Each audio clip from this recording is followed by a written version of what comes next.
오늘은 끝까지 굳게 잡는 교회라는 제목으로 하나님의 말씀을 전하도록 하겠습니다.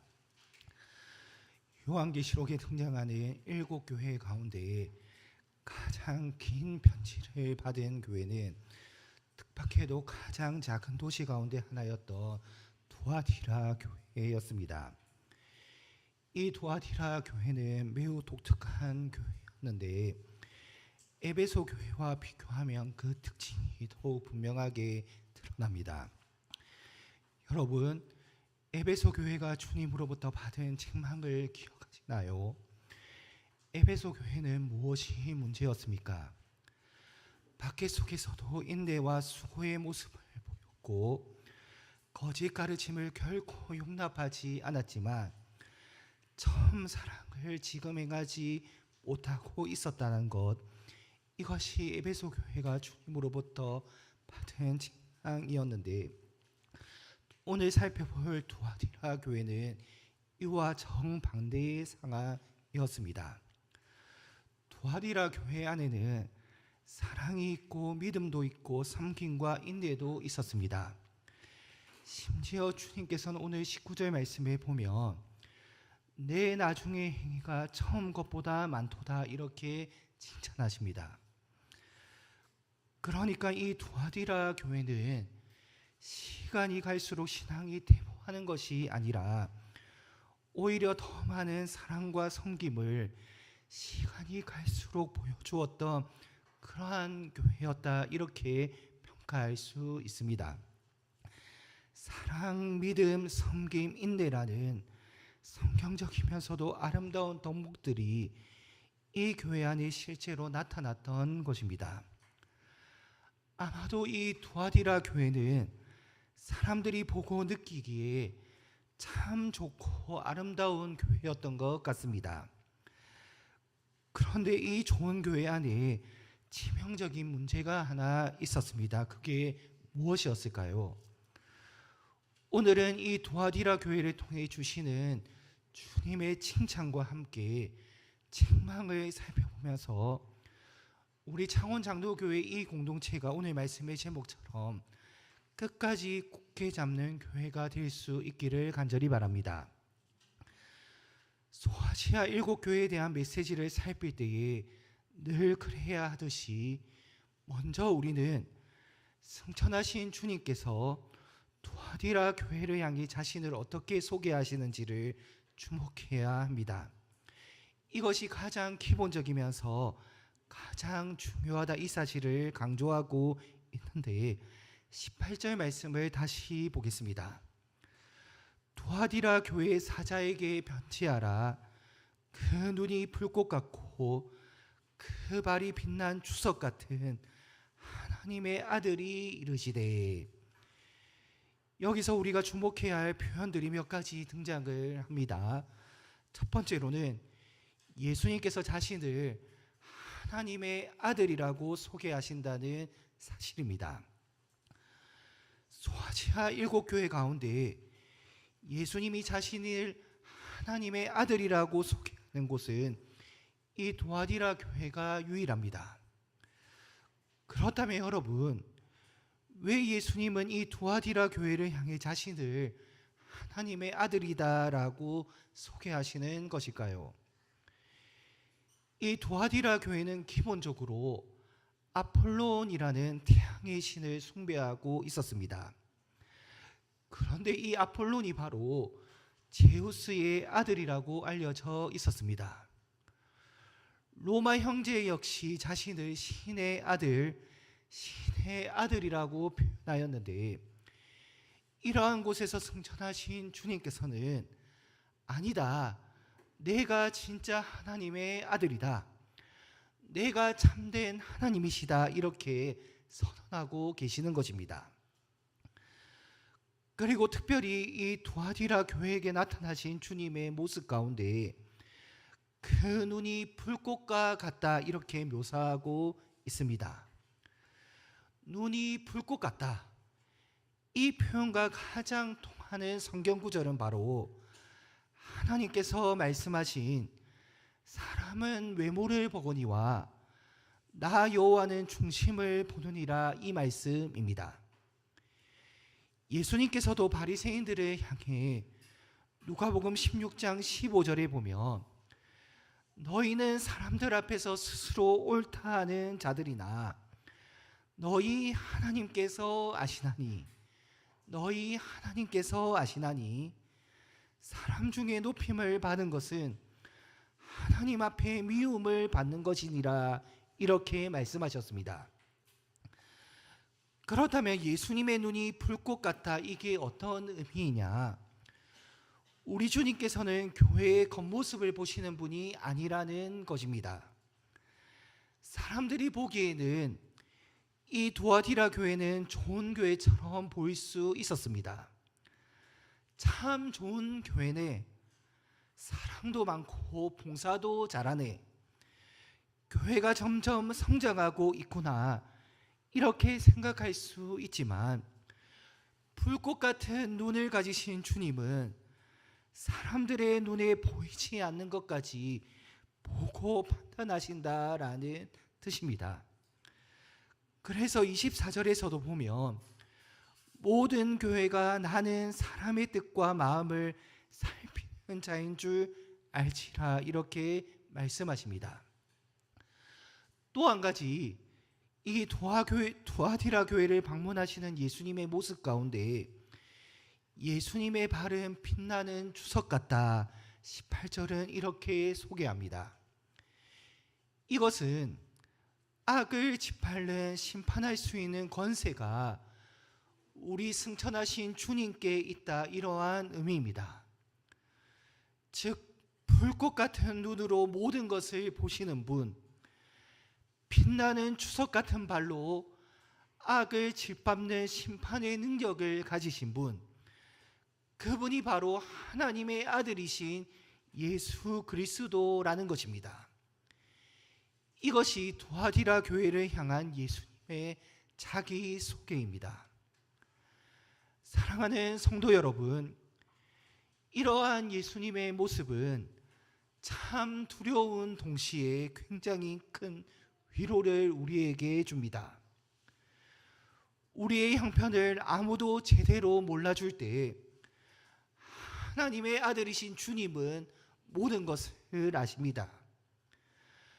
거짓이 이 세상 가운데 진리처럼 행세할 때도 불꽃과 같은 눈을 가지신 주님은 아십니다. 억울함이 풀리지 않을 때에도 우리 주님께서 그 억울함을 알고 계십니다. 악한 것이 더 강해 보일 때에도 우리 주님께서는 알고 계십니다. 그리고 마침내 빛나는 주석과 같은 발로 악을 짓밟을 것이요, 참된 것은 드러내시고 영광스럽게 해주실 것입니다. 이제 승천하신 주님께서 이 두아디라 교회를 칭찬하신 부분을 살펴보기를 원합니다. 우리 19절 말씀을 함께 한번 읽어보도록 하겠습니다. 우리 언약의 자녀들과 함께 오늘 19절 말씀을 함께 읽겠습니다. 시작.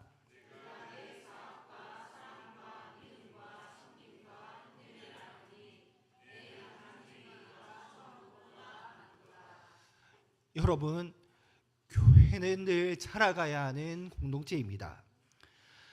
그래서 사도 바울은 교회를 향해 에베소서 4장 13절 말씀에 보면 우리가 다 하나님의 아들을 믿는 것과 아는 일에 하나가 되어 온전한 사람을 이루어 그리스도의 장성한 분량이 충만한 데까지 이르러야 한다, 이렇게 권면합니다. 즉 교회는 처음만 좋아서는 안 된다는 말씀입니다. 처음보다 지금이 더 좋아야 합니다. 처음보다 지금 더 사랑할 수 있어야 합니다. 처음보다 지금 더 섬길 수 있어야 하고 인내할 수 있어야 하며 무엇보다 지금 더 그리스도를 향한 믿음이 충만한 데까지 이르러야 합니다. 구원론에서 강조하는 두 가지는 의롭다함을 받는 칭의와 거룩하게 되어져 가는 성화입니다. 그런데 이 두 가지 모두 그 핵심에는 그리스도와의 연합이 자리 잡고 있는데, 따라서 그리스도와 연합하여 의롭다함을 받은 사람은 성화, 즉 성령님 안에서 실제적인 열매를 맺게 됩니다. 그래서 예수님께서는 요한복음 15장 5절 말씀을 통해 나는 포도나무여 너희는 가지라, 그가 내 안에 내가 그 안에 거하면 사람이 열매를 많이 맺나니 나를 떠나서는 너희가 아무것도 할 수 없음이라, 이렇게 말씀하셨습니다. 두아디라 교회 안에 이러한 모습이 있었던 것입니다. 처음보다 더 사랑하고, 처음보다 더 섬기고, 더 인내하며, 무엇보다 처음보다 그리스도를 향한 믿음이 자라가는 그러한 공동체였는데, 우리 교회도 이러한 공동체가 되었으면 합니다. 1년 전보다 더 사랑하는 교회, 작년보다 더 잘 섬기는 교회, 처음보다 우리 믿음이 더 깊어지는 교회, 우리 교회가 이러한 교회가 될 수 있기를 주님의 이름으로 축복합니다. 그런데 이러한 두아디라 교회에게 엄청난 문제점이 있었습니다. 그리고 이러한 문제는 지금까지 언급했던 교회의 장점으로 덮어지는 것이 결코 아니었습니다. 그리고 무엇보다 겉으로는 이 두아디라 교회가 좋은 교회처럼 보이고, 실제로 그러한 모습이 있었다 하더라도 불꽃 같은 눈을 가지신 주님을 속일 수는 없었는데, 두아디라 교회의 문제점은 사랑이라는 이름으로 거짓을 용납하고 있는 것이었습니다. 주님께서는 이것을 책망하십니다. 오늘 20절의 말씀입니다. 그러나 내가 책망할 일이 있노라. 자칭 선지자라는 여자 이세벨을 내가 용납함이니 그가 내 종들을 가르쳐 깨어 행음하게 하고 우상의 제물을 먹게 하는도다.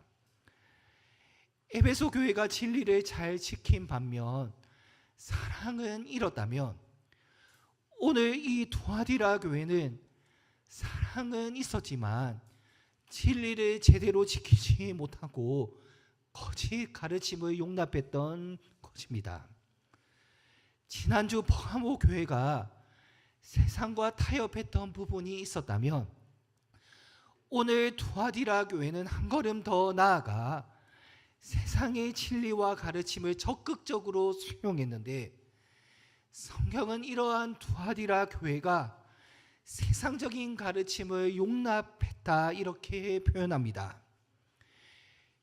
헬라어 용법을 보면 이 용납했다라는 뜻은 적극적으로 수용하고, 그리고 지금도 계속해서 받아들이고 있다, 이러한 뜻입니다.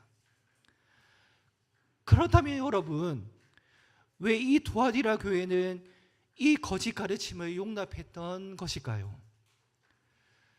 당시 소아시아 7교회를 포함하여 모든 초대교회가 그랬듯이 당시 상황을 조금 이해하면 좋은데, 다른 지역보다 이 두아디라라는 지역은 여러 직업의 조합, 즉 길드가 발달한 도시였습니다. 양털 노동자, 천을 만드는 제조업자, 가죽 세공업자, 토기장이, 제빵사, 청동 기술자 등 다양한 상업 조합들이 이 두아디라 지역에 존재했습니다. 그리고 계속해서 말씀드리는 것처럼 당시 생업의 문제는 곧 종교의 문제와 깊이 연결되어 있었는데, 특별히 길드의 모임은 대부분 그 길드가 섬기는 신에게 제사하는 일과 연결되어 있었습니다. 예를 들어 가죽 세공업자 길드는 사냥의 신인 아르테미스를 섬겼고, 정동 기술자나 대장장이 길드는 대장장이의 신인 헤파이스토스를 섬겼습니다. 그리고 이것이 두아디라 교회 신자들에게는 엄청난 딜레마가 아닐 수 없었는데, 조합에 빠지면 생업이 어려워집니다. 조합에 들어가게 되면 우상 숭배와 연결될 수밖에 없는 구조였습니다. 믿음을 지킬 것인가 아니면 생계를 지킬 것인가, 믿음을 포기할 것인가 아니면 생계를 포기할 것인가, 이러한 딜레마에 빠져 있었던 것입니다. 그때 이세벨이라고 불리는 거짓 선지자가 매우 매력적인 해답을 제시합니다.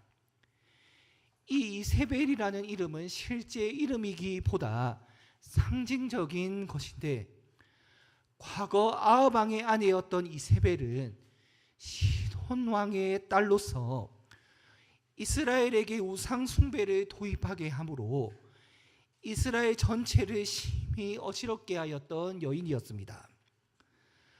물론 이 이세벨의 가르침이 교회를 어떻게 유혹했는지에 대해서는 성경이 우리에게 정확하게 알려주지 않고 있습니다. 신학자들은 아마도 이러한 것이 아니었겠느냐 이렇게 추측하는데, 고린도전서 8장 4절 말씀에 보면 사도 바울은 이렇게 말합니다. 그러므로 우상의 제물을 먹는 일에 대하여는 우리가 우상은 세상에 아무것도 아니며 또한 하나님은 한 분밖에 없는 줄 아노라. 이 말씀을 가지고 하나님은 오직 한 분이시다, 따라서 아폴론이나 아르테미스와 같은 신들은 실제 신이 아니다, 그러므로 그것들에게 바쳐진 음식도 본질적으로는 그냥 음식에 불과하다, 그 사실을 알고 있는 영적으로 성숙한 신자라면 길드 모임에 참석해도 신앙적으로 아무런 오염을 받지 않는다. 그러니 굳이 길드에 탈퇴하여 경제적으로 사회적으로 손해를 감수할 필요가 없다. 이러한 논리로 두아디라 교회 신자들을 유혹했던 것입니다. 그리고 이것이 교회에게는 매우 매력적인 해답으로 여겨졌습니다. 예수님을 믿으면서도 얼마든지 그렇게 할 수 있다.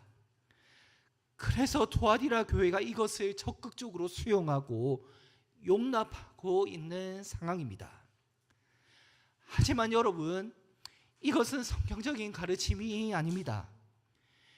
왜냐하면 바울은 고린도전서 10장 14절을 통해 그런즉 내 사랑하는 자들아 우상 숭배하는 일을 피하라고 분명하게 경고하고 있기 때문입니다. 그리고 성경은 한 걸음 더 나아가 너희가 주의 잔과 귀신의 잔을 겸하여 마시지 못하고 주의 식탁과 귀신의 식탁에 겸하여 참여하지 못하리라, 이렇게 분명하게 말씀하고 있기 때문입니다. 우리 주님께서도 하나님과 재물을 겸하여 섬길 수 없다라고 분명하게 말씀하셨습니다. 주님께서는 이러한 이세벨의 가르침을 사탄의 깊은 것이다 라고 표현하시는데, 이 사탄의 깊은 것은 고린도전서 2장 10절에 하나님의 깊은 것과 반대되는 개념입니다. 예수님께서는 이러한 사탄의 깊은 것은 도저히 용납하실 수가 없으신데, 오히려 이 두아디라 교회는 지금 이러한 사탄의 깊은 것을 적극적으로 수용하고 용납하고 있는 것입니다. 따라서 불꽃 같은 눈을 가지신 주님께서는 이러한 두아디라 교회를 책망하십니다. 여러분, 오늘날 우리에게는 어떤 이세벨이 있습니까?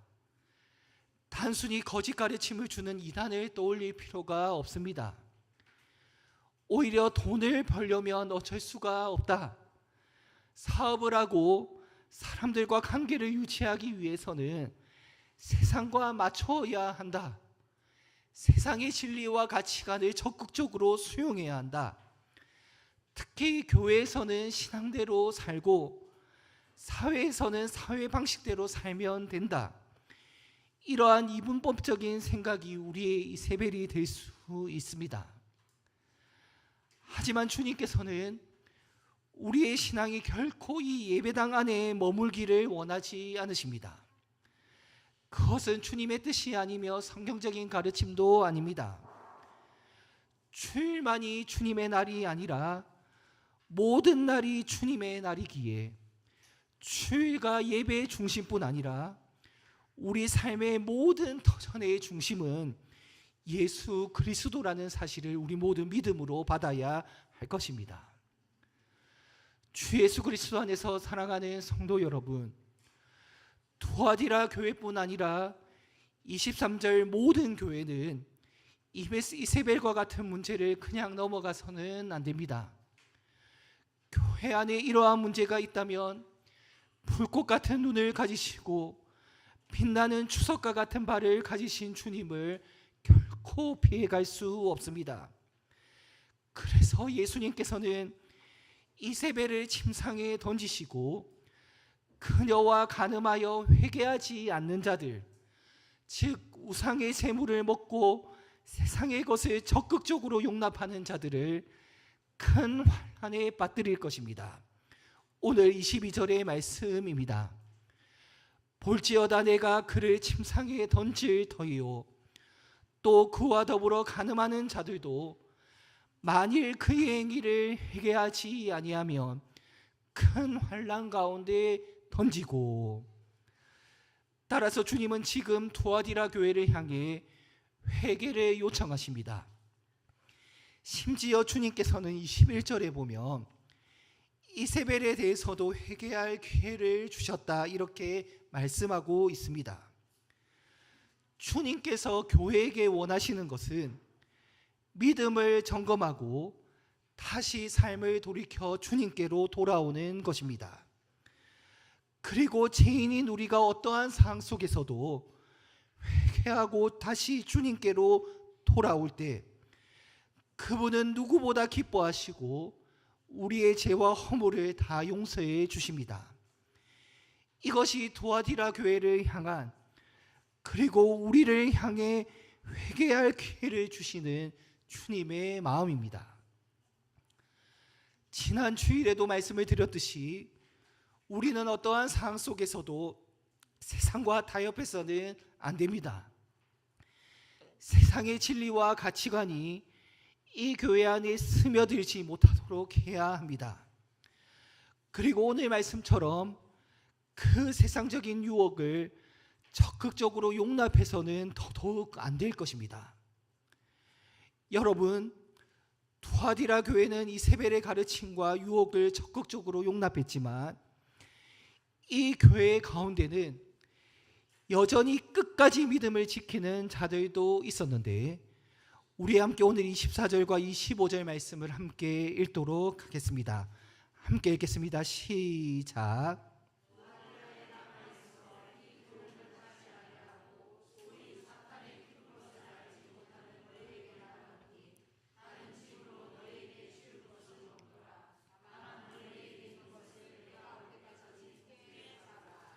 사랑하는 성도 여러분, 이것이 얼마나 따뜻한 주님의 말씀입니까? 이미 투아디라에는 타협하지 않는 성도들이 있었습니다. 그들은 경제적으로 엄청난 손해를 보고 있는 사람들이었습니다. 사람들에게 외면을 받고 세상으로부터는 손가락질을 받고 있는 사람들이었습니다. 조합에서 밀려났고 세상으로부터는 철저하게 소외되는 사람들도 있었습니다. 우리는 이렇게 생각할 수가 있습니다. 이 사람들이 좀 더 적극적으로 교회를 변화시키고 좀 더 적극적으로 세상을 변화시키며 세상에 영향력을 주면 더 좋지 않겠는가?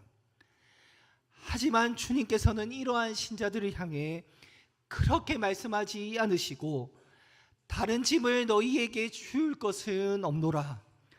다른 짐을 더 지우지 않겠다 이렇게 말씀하십니다. 주님은 지금 제발 좀 더 대단한 일을 해라. 세상 사람들보다 너희가 더 특별해져라. 세상에서 더 많은 것을 증명하며 살아라 이렇게 말씀하지 않으십니다. 오히려 다른 짐을 너희에게 지울 것이 없다.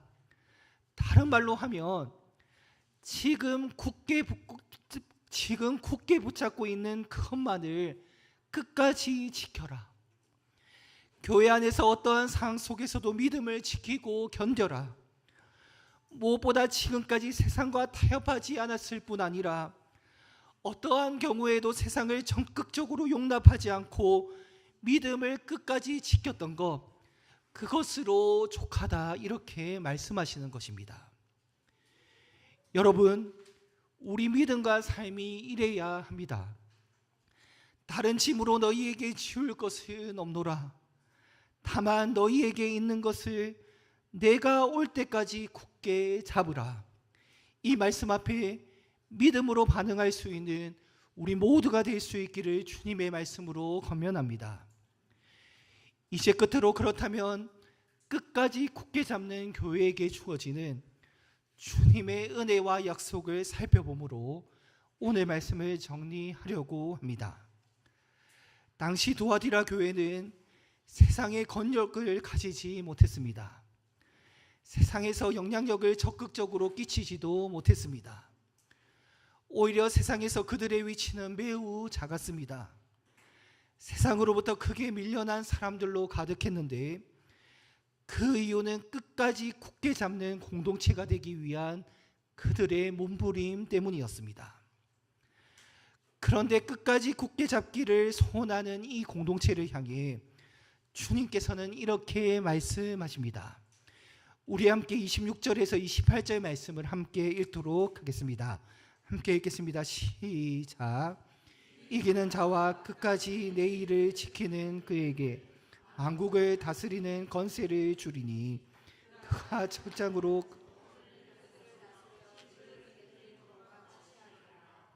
나도 내 아버지께 받은 것이 그러하니라. 내가 또 그에게 새벽별을 주리라. 아멘.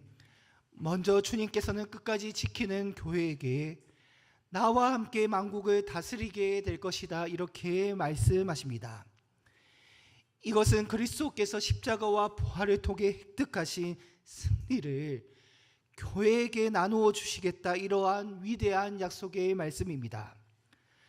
나도 내 아버지께 받은 것이 그러하니라 이 말씀처럼 성부 하나님께서는 성자 예수님께 승리를 주시고 세상을 다스릴 왕권을 주셨던 것처럼 그리스도께서 그것을 이제 교회와 함께 나누시겠다는 엄청난 약속의 말씀인 것입니다. 빌립보서 2장에 보면 예수님의 케노시스, 즉 그리스도의 자기 비움에 대한 말씀이 기록되어 있습니다. 사도 바울은 그리스도께서 자기 자신을 철저하게 비우셨다 이렇게 선언합니다.